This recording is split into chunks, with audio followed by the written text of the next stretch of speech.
As I'm recording, we're just a few hours away from the Trump-Putin meeting in Alaska. So let's try to unpack what's about to happen here. The meeting in Alaska will be historic, but no one yet knows what kind of history it will be and how historians will later describe it, says Anton Gerashenko. I think that's fair. Putin knows that he'll remain in power for life. He's in no hurry. Putin's primary goal is to break out of international isolation, and that has in many ways already been achieved. He secured a personal meeting with the U.S. president on American soil. That's right. What Trump has done is elevate Putin's stature just by meeting with him. And so that's already kind of a bad thing. He needs to reduce or entirely stop U.S. assistance to Ukraine and or to erase or remove sanctions. Either of these would be a win for Putin, especially the sanctions, and we got to keep our eyes on that part. Putin's diplomacy and goals are predictable. One, to deceive the U.S. president, and two, to buy time. Putin thinks that he's winning. This is part of his authoritarian system, feeding him bad information, telling him, yeah, you're winning on the ground, boss. Keep going. Right? Took you 2 years to take this city, but no problem. It's a city of 20,000, and it took you 2 years to be able to break through Ukrainian defenses. But okay, so that's where Putin is. Now, let's look at this. Chris Murphy, Democrat senator from Connecticut, says there is no scenario tomorrow, he wrote this yesterday, it's about today, in which Putin doesn't become stronger and America becomes weaker. It's a pre-made disaster. Okay, so someone like Trump is going to discount Senator Murphy because he's a Democrat, he's the bad guy on the other side of the aisle, that sort of thing. I think it's fair, though, that I can't see a scenario where it breaks positively for Ukraine. I think it can break neutrally or badly, but okay. But it could be worse than just a bad photo op. Right. It could be a bad photo op and raising Putin's stature, but it could be a whole lot worse. Institute for the Study of War says the Kremlin is using the Alaska summit to portray Russia as a world power equal to the United States and to posture Putin as an equal to U.S. President Donald Trump. That's exactly what Putin wants. Here a little bit more from the Kyiv Post. Trump just confirmed that the U.S. may offer security guarantees to Ukraine, potentially with European partners involved. He emphasized that any decisions regarding territory are up to Ukraine. This is really important because a week ago we weren't talking about decisions regarding territory are up to Ukraine. This is a very important shift.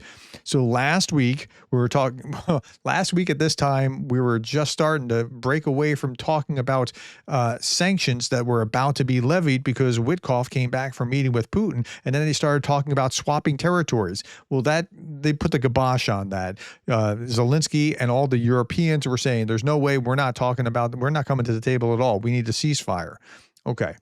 Russia and U.S. officials further clarified the details of the upcoming August 15 Alaska, or today is the 15th, summit. The Kremlin is likely using the Alaska summit to try to deflect attention away from peace negotiations with Ukraine and toward Russia-U.S. relationship in order to court the Trump administration into offering Moscow sorely needed economic rapprochement.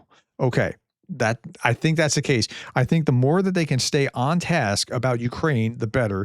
The more that they talk about these deals that they might make down the line or something along those lines, the more that they go down that path, the worse it will be as far as Ukraine is concerned.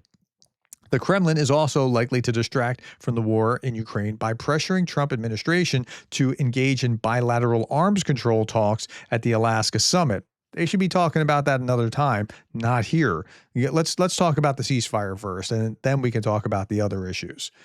Okay, the ISW continues to assess that any American acceptance of Russian-offered economic deals in the absence of reciprocal Russian concessions on Ukraine in return will degrade important economic leverage that the United States currently holds over Russia.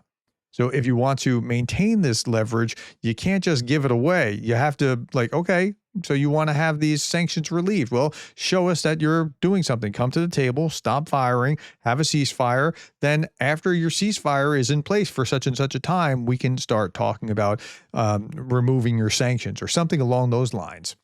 Okay, Trump says, I think Putin wants to get it done. I feel he wants the whole thing. He wanted the whole thing. That means he wanted all of Ukraine. If it weren't for me, he would not talk to anyone. I believe that now he's convinced he's going to make a deal. We'll see in the meeting. I don't think anything's really going to come of it. I don't think the only thing that this meeting is likely to bring, and I'm not trying to predict, I'm just saying like the tea leaves are out there, right? They were talking about territorial swaps and then they backed way off of that and started talking about, well, President Trump's going to listen. The best scenario for as far as Trump is concerned, what Trump wants is a second meeting with Putin. That's something that Putin also wants. Putin wants to extend this and drag it out and have another meeting in a month and another meeting after that in a month so he can drag it out and drag it out and drag it out. Okay. Trump, speaking aboard Air Force One, said that he believes that Russia wants to do business with the United States, but made it clear that this would only be possible once the war ends. This is one of the most comforting posts that I've seen throughout this whole thing here from the Kyiv Post. Only possible once the war ends. Now, as long as it's not on bad terms, this is the right approach. Anton Gerashenko, again, peace-wanting Russia, attacked the center of Sumy today. Reportedly, the city market was under attack, rescue services at work. This is the kind of peace that Putin actually wants, is just to destroy Ukraine. Meanwhile, before the summit, Putin showed that he was talking with Kim Jong-un just hours before his meeting with Trump in Alaska. Putin praised North Korean troops sent to fight in Ukraine as heroic, according to a letter that he sent to Kim Jong-un. And meanwhile, Donald Trump said that he had a wonderful talk with the highly respected president of Belarus, Lukashenko. Okay, like, Trump, you're just not getting this. Like, Lukashenko is not a great guy, but Trump is very transactional. He's doing this because he wants to get prisoners released, and he thinks like if I can just sweet talk him and he releases it, that's a big win. Okay, so this is what Trump had to say here. Had a wonderful talk with the highly respected president of Belarus, Alexander Lukashenko. He's a dictator who's done some pretty evil stuff.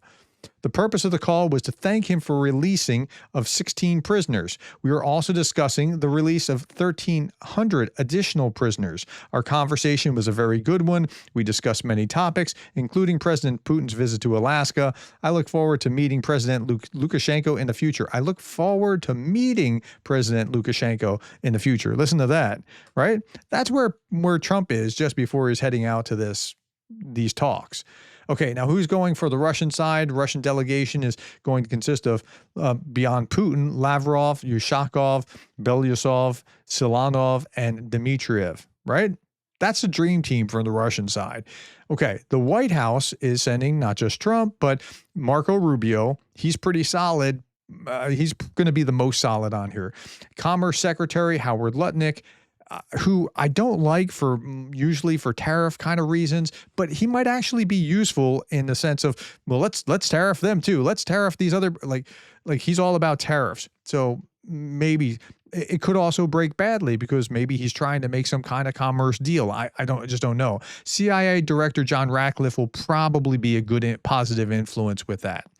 Okay. Meanwhile, Lavrov shows up wearing a USSR sweater in Alaska, which is, I don't know what is, there's lots of speculation about this, like this poster saying clear nod to Putin regime's imperial ambitions, dictators cannot be appeased. But it just looks weird to show up wearing that in Alaska, given like the history of the Cold War and anyway, Trump is tweeting out high stakes. This is Trump on his Truth Social post. Trump ahead of today's meeting, high stakes. He loves being in the middle of this high stakes kind of deal. And Kirill Dmitriev replied, true, that's right, high stakes. It is high stakes. Meanwhile, in Alaska, hundreds of people took to a pro-Ukrainian rally in Anchorage, where a Trump-Putin meeting will take place on August 15th. People held signs reading Putin's a war criminal. Dictators are not welcome here. We stand with Ukraine. Zelensky should be here. Those kind of things. And you see more of this. Hands off. Russia no more. Okay, that sort of thing. People in Anchorage, more of this. Okay, so that's what's going on the streets. Now, U.S. support for Ukraine has increased over the past 6 months, according to the Pew Research Center data, but a majority of respondents had no faith in Trump's role as a deal maker in chief. Now, there's some nuance to what's going on here. So support for Ukraine has gone up mostly because there's a deep skepticism of Russia in the United States, and but that's also true that most people don't really trust that Putin's going to not get a better deal over Trump, or they don't trust Trump's deal making skills. Meanwhile, there are plenty of memes that have been going around like this of Putin and Trump carving up Ukraine, or this Russia agrees to a three-way meeting between two of Putin's body doubles. I'm not arguing that Putin has body doubles. That's more conspiracy theory to my mind than anything else. I don't know whether he does or doesn't, but yeah, memes like this, or after only 5 hours on the ground, some of Putin's Alaska delegation are apparently already leaving with microwaves and toilets and furniture and things along those lines. So those memes are starting to appear. Okay, I want to show you something here that's really interesting just before we're done. The video that you see here, I was just on being interviewed for Kyiv 24. And in the interview, as I was doing this started happening, and it's really strange. I'm going to try to mute this and see if it'll work, but the person interviewing me had to leave because alarms, air raid alarms just went off in Kyiv. So let me mute this and put this on. Let me mute here and put this on. Well, let's see if it'll work. Put this on and see. I don't know if you can hear the air raid. You hear that air alarm?